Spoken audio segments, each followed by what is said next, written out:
만약에 최악의 경우에 물가가 생각보다 쉽게 안 잡힌다면, 내지는 잡히긴 잡히지만 또 재발하는 것처럼 인플레이션이 하나의 고질병처럼 돼버린다면, 이러면 우리가 여태까지 40년 동안 보지 못했었던 70년도의 패턴이 나타날 수가 있거든요. 이런 데 대해서는 우리가 좀 경계감을 가질 필요가 있어요. 그래서 첫 번째는 우리가 인플레이션에 대해서 너무 섣부른 승리를 선언하는 것에 대해서 우리가 경계하자. 포트에서도 공격 포트가 있고 수비 포트도 있을 거예요. 공격 포트는 우리가 진짜 좋은 게 뭔지를 찾아가는 포트도 있겠지만, 네. 수비 포트는 너무 부채를 많이 늘리지 않는 것에 대한 경계, 이런 것들도 있을 거고, 어떤 때는 우리가 뜻하지 않았었던 위기가 찾아왔을 때, 위기라는 건 알고서 찾아오는 게 아니지 않습니까? 예고하고 찾아오는 게 아니니까, 그럴 때 우리 포트를 지켜줄 수 있는 안전자산들. 안녕하세요. 클래스톤 권미란입니다. 40년 만에 도래한 물가 상승의 시대. 이 인플레이션을 지금 잡지 못하면 10년 동안 이어질 수 있다고 보는 분이 계십니다. 거시경제 1타 강사, 이야기로 풀어가는 경제, 신한은행의 오건영 팀장과 함께 계속해서 위기의 역사와 대응 방법, 연결고리까지 찾아보겠습니다. 팀장님, 금융사의 위기를 공부해야 하는 이유가 있다고요? 이 위기를 보다 보면, 과거의 위기들을 보다 보면 공통점이 있더라고요. 이 공통점들을 좀 보다 보면 또 어떤 생각이 드냐면, 그런 위기들이 우리한테, 지금을 지내는 우리한테 던져주는 메시지가 있거든요. 역사를 공부하는 이유는 시험을 잘 보려고 보는 게 아니라, 그 과거의 역사들이 우리한테 던져주는 메시지를 보고 지금 한없이 방만해질 수 있을 때 약간이라도 경계감? 그러니까 거한 사위라는 말이 있잖아요. 안정에 머물면서 위태로움을 생각한다, 이런 건데, 그런 걸 생각할 수 있는 중요한 계기, 모멘텀, 이런 게 되지 않나. 그래서 이제 위기에 대해서 우리가 조금은 좀 공부를 해둬야 되지 않나, 그런 생각을 해봅니다. 네, 그래서 오늘 저희가 K-위기를 알아보려고 하는데요. 네네네. 네, 그럼 위기들이 정말 중요하게 시사하는 부분들을 놓치지 말고 네네. 지금 현재 대응하고 또 대입할 수 있는 부분들을 확인해 보도록 하겠습니다. 과거 우리나라에 정말 우리나라 국민성을 보여줬다라는 네네. 그 위기가 IMF 때였어요. 네네. 그때 금모으기 운동이 정말 많은 그 나라에서 의아하게 생각하는 대목이었고, 네네. 정말 우리의 자부심으로 남아 있었던 네네, 위기 그렇죠. 극복의 상황이었는데요. IMF의 시작점은 어디였을까요? 이제 그 시작점을 딱 논하기는 어려워요. 그런데 이제 몇 가지가 이슈가 있죠. 일단은 첫 번째는요, 엔화가 굉장히 강했었어요. 85년부터 95년까지 엔화가 강세였거든요. 엔화가 달러당 260엔에서 달러당 80엔까지 엔화가 초강세를 보였어요. 그럼 엔화가 강세를 보이게 되면은 일본의 수출이 굉장히 어려웠을 거거든요. 버블 붕괴 때문에 힘든 일본이 수출도 안 되니까 굉장히 어려운 상황에 처했을 겁니다. 근데 엔화가 강세인 만큼 상대적으로 우리나라 수출에는 기분 좋은 일이 될 수 있거든요. 그래서 우리나라 수출의 여건이 나쁘지 않았습니다. 환율 여건이. 두 번째는 그때 당시에 전 세계적으로 퍼스널 컴퓨터 붐이 불었어요. 그러면서 이제 아까도 제가 알라딘 뭐 이런 말씀드렸는데, 그런 컴퓨터들이 그 회사마다 한 대씩 있던 컴퓨터가 집집마다 하나씩 들어가기 시작을 해요. 그럼 컴퓨터의 수요가 크게 늘었겠죠. 그럼 컴퓨터의 수요가 늘어나면서 당연히 반도체에 대한 수요가 늘었을 거잖아요. 네. 우리나라 반도체 경쟁력이 그때 높았습니다. 그럼 당연히 반도체에 대한 수요가 앞으로도 늘어날 거라는 기대를 만들잖아요. 수출 환경도 좋은데 반도체 호황까지 있어요. 그럼 앞으로도 이런 아름다운 시간이 계속해서 이어질 거라는 기대를 갖게 되지 않습니까? 그래서 90년대 초반부를 우리는 고성장 시대라고 얘기를 해요. 95년도 이때까지도 굉장히 좋았는데 96년부터 분위기가 확 바뀝니다. 96년부터 실물 경제가 빠르게 둔화가 됐거든요. 그러다 보니까 퍼스널 컴퓨터, 이게 내구재거든요. 그러면 경기가 안 좋아지면 컴퓨터 안 사죠. 비싼 컴퓨터 굳이 지금 살 이유가 없지 않습니까? 그래서 컴퓨터에 대한 수요가 전 세계적으로 갑자기 확 죽어요. 그러니까 반도체에 대한 수요가 줄잖아요. 반도체 가격이 1년 만에 거의 10분의 1 토막까지 떨어져요. 그래서 이제 반도체 가격이 떨어진 게 1번. 두 번째는 일본이 95년 4월 달에 G7 회의에서 엔화 약세를 좀 용인을 받게 됩니다. 그래서 80엔까지 떨어졌던 엔화 환율이 98년도에는 150엔까지 올라가요. 그러니까 엔화가 갑자기 10년간 강세였던 엔화가 반대로 약세로 전환이 된 거죠. 그럼 엔 약세에다가 그러면은 우리는 10년간 강했던 엔화가 갑자기 약세를 보이고 있는 걸 첫 번째는 목도를 한 거고, 두 번째는 장사가 잘 안 되는 걸 보는 겁니다. 그러면 느낌이 엔도 강하고 장사도 잘 되고, 이거 근데 장사도 안 되고 엔도 약하고, 이러니까 이제 뭐지? 이 느낌이 되게 컸던 거죠. 근데 그 시절이 10년간 이어지다 보니까 어떤 생각을 한 거냐면, 이거는 장사가 너무너무 잘 되니까 이거 빚내서 설비 투자를 늘려야 되잖아요. 그래서 설비 투자를 굉장히 많이 늘려놓은 거죠. 네. 설비 투자를 늘리기 위해서는 돈이 필요했고 그것 때문에 빚을 냈는데 그 빚을 그냥 원화 빚이 아니라 달러 빚을 냈던 겁니다. 왜냐하면 원화로 빌렸을 때 금리가 높았고요. 달러로 빌렸을 때 금리가 되게 쌌거든요. 그래서 네. 달러 대출을 받은 건데 네. 문제는 달러 빚이 많은 상태에서 장사가 안 된 거죠. 그럼 장사가 안 되면 갚으라고 하지 않습니까? 갚을 때 당연히 달러로 갚으라고 하겠죠. 그러면 달러를 사서 갚아야 되지 않습니까? 그러면은 문제는 달러가 약해질 줄 알고 너도 나도 달러 빚을 받았는데 다 갚으라고 하니까 너도 나도 달러를 사야 되잖아요. 그럼 우리나라에서 달러를 사서 나가니까 그만큼의 달러가 우리나라에서 점점 줄어들게 되겠죠. 그거를 우리나라 외환보유액에서 막으려고 했는데 그때 외환보유액이 300억 달러가 안 됩니다. 그럼 막을 방법이 없죠. 그래서 손을 든 게 우리나라의 외환, 달러 지급할 수 있는 달러가 사라지게 된 게 외환 위기로 이제 연결이 됐던 거죠. 그래서 이걸 무엇 때문이다라고 하기는 굉장히 어렵습니다. 그 요인들이 굉장히 많아요. 근데 이제 매크로 관점에서는 진짜 큰 틀에서는 환율이라든지 금리라든지 그다음에 그때 당시의 산업 이런 쪽에서 한번 우리가 좀 지켜볼 수가 있고요. 대신에 한 가지 확실한 건 이런 건 있죠.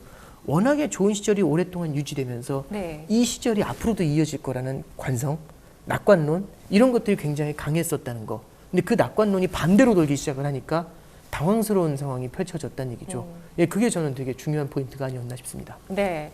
호황의 정점, 네. 그리고 어떤 상황의 관성 이런 것들 항상 조심해야 되겠다는 생각이 들어요. 네, 그렇죠. 예, 닷컴 버블 2000년대 발생을 했는데 왜 발생했나요?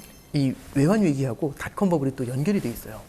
예, 연결이 어떻게 되냐면 외환 위기는 우리는 이제 한국이 그때 되게 힘들었다 이렇게 생각하지만 사실 97년도부터 98년, 99년에는 한국뿐만 아니라 전 세계가 다 힘들었거든요. 왜 그랬냐면 잠깐 생각을 해보죠. 95년에 멕시코가 파산을 했고 네.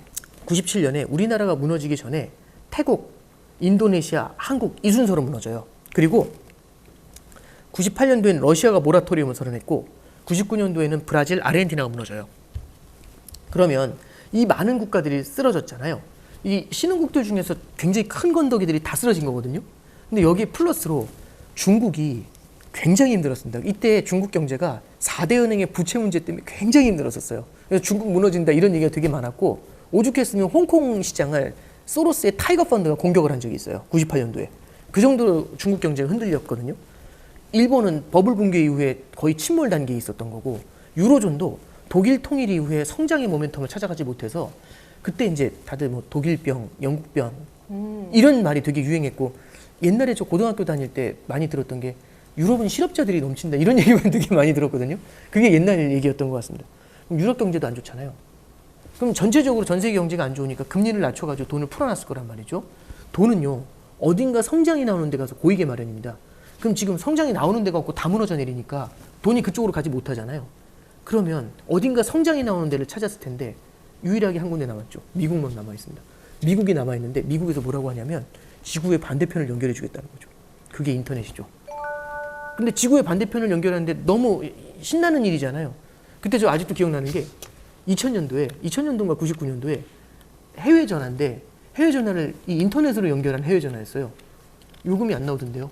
그러니까 이런 게 있었어? 막 이런 거죠. 그때는 카드 넣으면은 국제 전화하면 막 진짜 실시간으로 막 떨어지는 돈이 막 눈에 보이는데 그런 혁신이지 않습니까 일종의? 네. 근데 이제 예를 들어 이런 거죠. 그 통화를 하고 난 다음에 제가 감동받았는데 자 그러면 전 세계에 인터넷망이 깔려야 돼. 그럼 인터넷망 관련된 기업은 좋겠어 안 좋겠어 하면 이런 생각하지 않았겠습니까? 당연히 깔아야지 예. 뭐 이런 생각하는 거죠. 이 자본이 그래서 성장이 나오는 미국의 성장주 쪽으로 확 몰려가기 시작하죠. 그게 닷컴 버블입니다. 네. 대안이 없다 보니까 그쪽으로 몰려갔던 거죠. 이게 이제 닷컴 버블의 시작이었다라고 생각을 하시면 됩니다. 아, 그렇군요. 여기에다가 2008 금융위기도 그 시작점이 닷컴 버블과 맞닿아 있다고요? 아, 네. 이 닷컴 버블이 이제 너무 많이 올랐던 주식시장이 무너졌는데 네. 나스닥이 고점 대비해서 78%가 빠졌어요. 2년간. 그런 다음에 미국 주식시장이 2000년도 3월 10일 날 나스닥이 5100포인트에서부터 무너졌거든요. 5130에서.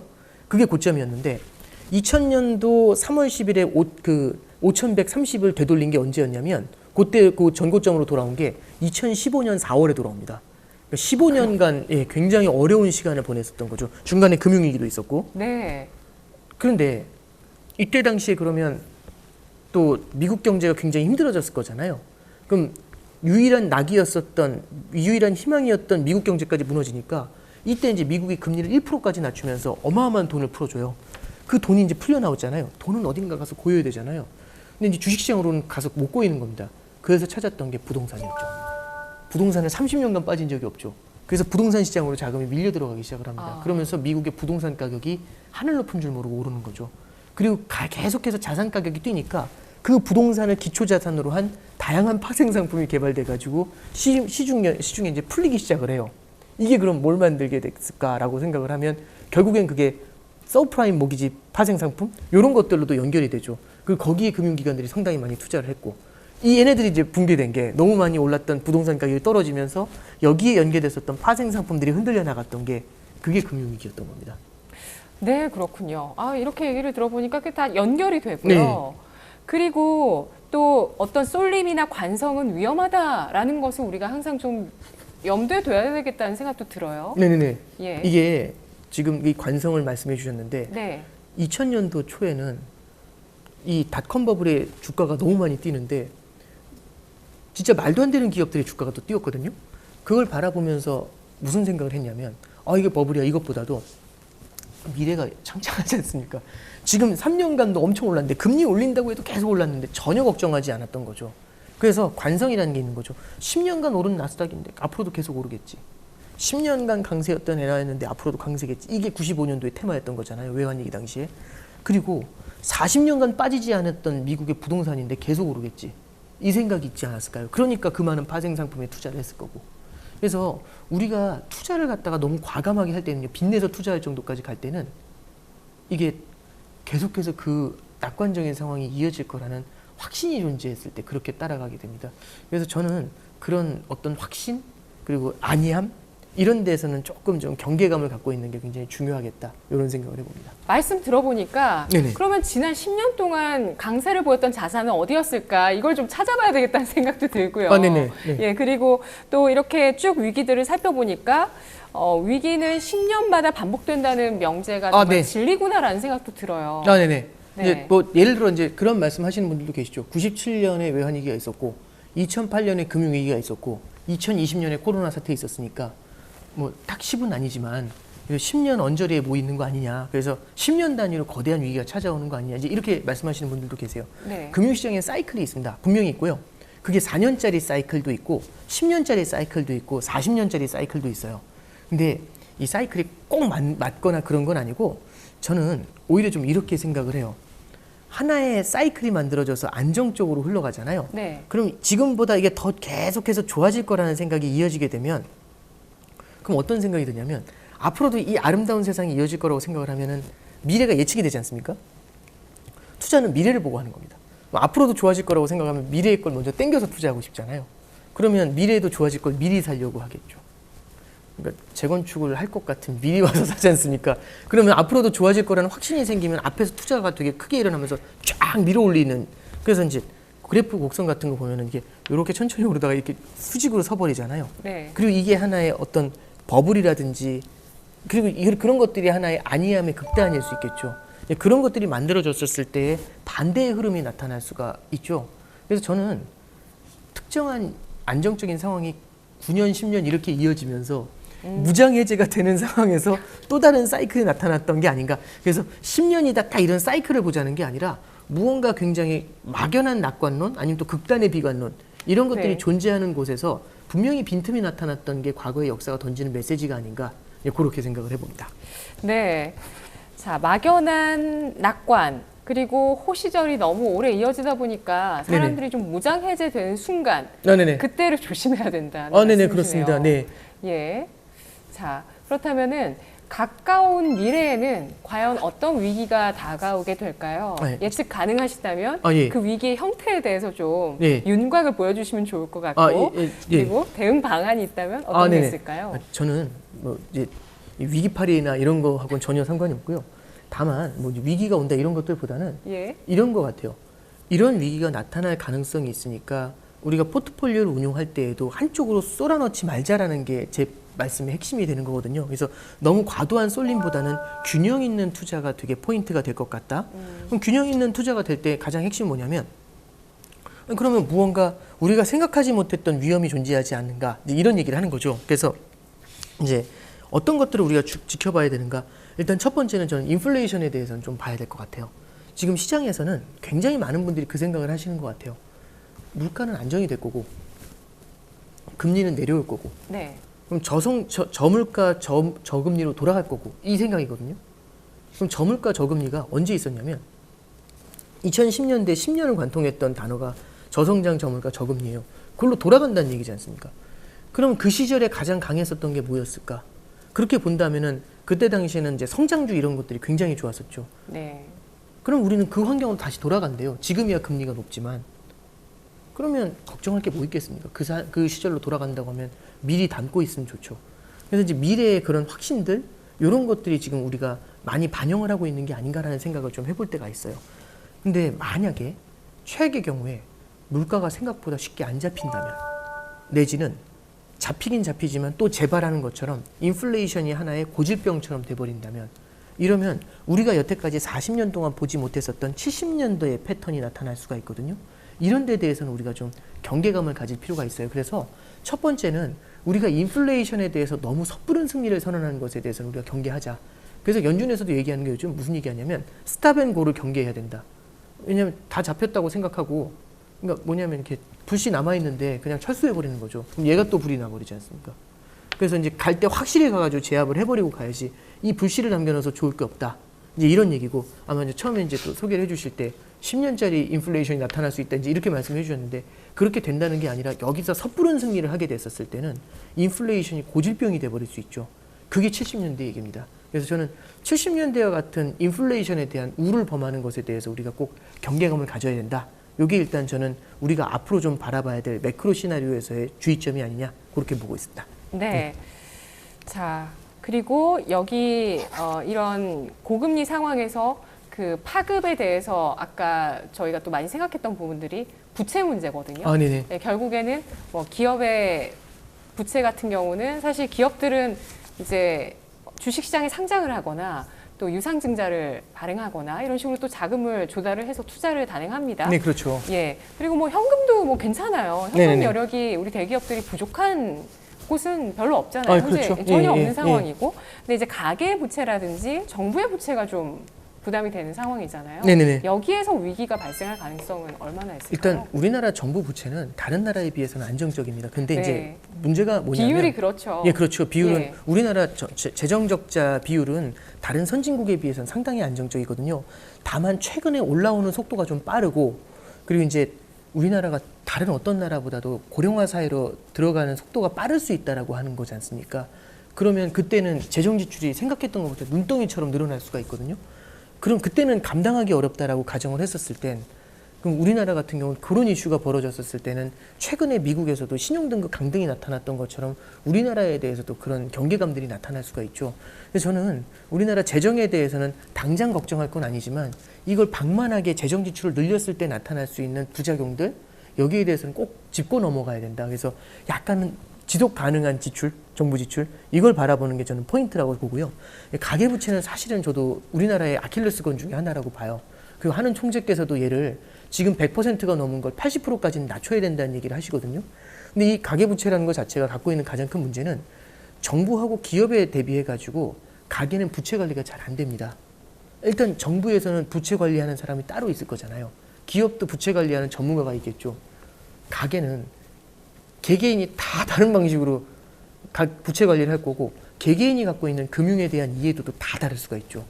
이러면 가계에 대한 부채 관리에 있어서는 취약성들이 굉장히 자주 나타날 수가 있습니다. 또 하나는 이런 취약성들이 있다 보니까 금리의 급격한 변화에 다른 쪽보다는 훨씬 더 크게 타격을 받겠죠. 왜냐하면 부채를 관리하는 데 대한 기술이 많이, 이해도가 떨어지게 되면은 네. 금리가 확확 바뀌었을 때 멘붕이 오는 경우들이 많이 일어나잖아요. 예. 그래서 실제로 이 가계 부채가 많았을 때는 금리의 변화에서 상당히 많은 충격을 받곤 합니다. 그래서 저는 우리나라 가계부채 비율이 계속해서 늘어나는 것은 굉장히 좀 부담스러운 이슈라고 좀 보고 있고요. 정부 차원에서도 가계부채 증가에 대해서는 계속해서 경종 울린다는 게 1번이고, 두 번째는 적어도 이제 이런 데서부터 변화가 있는 거죠.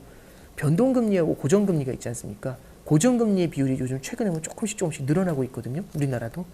미국은 주택담보대출의 90%가 고정금리입니다. 근데 우리나라는 주택담보대출의 60% 이상이 변동금리거든요. 그러면은 금리가 올라갈 때 고정금리는 큰 타격을 안 받겠죠. 그래서 아까 전에 뭐 주택시장도 말씀드렸었지만 미국 주택시장도 금리가 올라가더라도 고정금리로 고정이 돼 있으면은 아무래도 상대적으로 경제 주체가 받는 충격이 덜할 수 있잖아요. 근데 그래서 이제 하는 총재도 작년에 G20 가셔서 하셨던 말씀이 그 미국에서 빅스텝 0.75%씩 올리는데 고정금리가 이렇게 많은 미국에서 0.75 올리는 거하고 변동금리가 많은 우리나라에서 0.5 올리는 거하고 우리나라 0.5가 더 효과가 충격이 더 클 수 있다 이 말씀 하시거든요. 그래서 미국 금리가 5.5인데 우리나라 금리가 3.5지 않습니까? 그래서 저는 이 가계부채에 대해서는 늘어나는 것에 대해서는 분명히 좀 우리가 경계감을 갖고 있어야 된다. 예, 그런 생각을 하고 있습니다. 네네. 마지막으로 대응 방안을 좀 정리를 해주신다면 네. 이제 어떤 점이 있을까요? 일단 먼저 제가 좀 하나 좀 말씀드릴 게 우리나라 가계가 어떤 부채 관리의 경험치가 적다 이런 표현보다는요. 네. 제 생각에는 이 말씀이 더 맞는 것 같아요. 가계가 정부나 기업보다는 부채 관리를 할 수 있는 뭐라고 해야 될까요? 캐퍼? 아니면 이제 능력? 이런 쪽이 조금은 좀 취약하다. 이렇게 좀 보는 게 조금 더 나을 것 같고요. 네. 사실 우리나라 국민들의 금융 지식은 제 생각에는 굉장히 강하다라고 생각을 하거든요. 아니, 몇 년 전만 해도 좀 그러니까요. 많이 부족하다고. 몇 년 사이 어마어마하게 저는 경제 유튜브를 이렇게 많이 보시면서 요즘 저도 많은 분들한테 질문 받다 보면 깜짝깜짝 놀래요. 아니 어떻게 이런 내용을 어떻게 알고 계시지? 금리나 환율이나 이런 데에 대한 관심도도 되게 높아졌고 저는 되게 많이 그런 데 보면서 놀라면서도 되게 고무적이라고 생각을 합니다. 그래서 그런 면들이 실제로 이 부채 관리하는 쪽으로도 같이 좀 이렇게 녹아 들어가는 게 되게 중요하다라고 생각을 하고요. 저는 일단 되게 중요한 거는 이제 위기의 역사라는 것들을 좀 하나하나 좀 말씀을 드렸었잖아요. 과거의 위기들을 바라봤었을 때는 안정적인 상황이 오랫동안 유지가 되면서 그 호시절이 계속해서 이어질 거라는 생각에 한쪽으로 포트폴리오가 쏠리게 되고 그 포트폴리오 쏠림도 모자라서 빚을 내서 끌고 들어오는 케이스들이 많이 늘어나거든요. 제일 중요한 건 불황이 찾아왔을 때 그냥 고사리만 먹어도 살 수 있는데 문제는 불황이 찾아왔는데 빚이 있으면 고사리만 먹으려고 해도 와서 때리는 빚쟁이가 있을 수 있거든요. 그래서 낙관론의 끝에서는 부채가 굉장히 빠르게 증가하는 문제가 생겨나게 됩니다. 그래서 저는 항상 생각을 하는 게 쏠림 투자에 대해서는 우리가 꼭 경계를 하자. 그죠? 그리고 이제 너무 호시절이 영원히 이어질 거라는 생각들보다는 거한 사위라는 표현을 드렸지 않습니까? 우리는 포트에서도 그런 걸 한번 좀 같이 보실 필요가 있고 포트에서도 공격 포트가 있고 수비 포트도 있을 거예요. 공격 포트는 우리가 진짜 좋은 게 뭔지를 찾아가는 포트도 있겠지만 네. 수비 포트는 너무 부채를 많이 늘리지 않는 것에 대한 경계 이런 것들도 있을 거고 어떤 때는 우리가 뜻하지 않았었던 위기가 찾아왔을 때 위기라는 건 알고서 찾아오는 게 아니지 않습니까? 예고하고 찾아오는 게 아니니까 그럴 때 우리 포트를 지켜줄 수 있는 안전자산들 그런 것들이 달러가 될 수도 있고 뭐 이런 자산들을 갖다가 우리가 실제로 좀 포트에다가 조금씩 좀 나눠 깔아가는 그래서 저는 그런 생각을 해요. 무언가 좋아질 것 같다고 해서 쏠림을 한다는 얘기는 여러 개 깔려있던 자산이 모여지는 거잖아요. 오히려 모여질 때 이렇게 여러 개의 자산으로 좀 나눠지는 그런 형태의 고민을 좀 해보시는 게 저는 되게 중요하지 않겠는가 그렇게 조언드려 봅니다. 네, 알겠습니다. 지금 이 시기 혹시 우리가 너무 어떤 무장 해제되어서 좋아질 거라고 낙관하는 부분이 없진 않은지 그리고 또 내 자산이 균형 감각을 갖추고 있는 포트폴리오인가 점검해야 되는 시기인 것 같습니다. 오늘 오건영 팀장과 함께했습니다. 고맙습니다. 네, 감사합니다.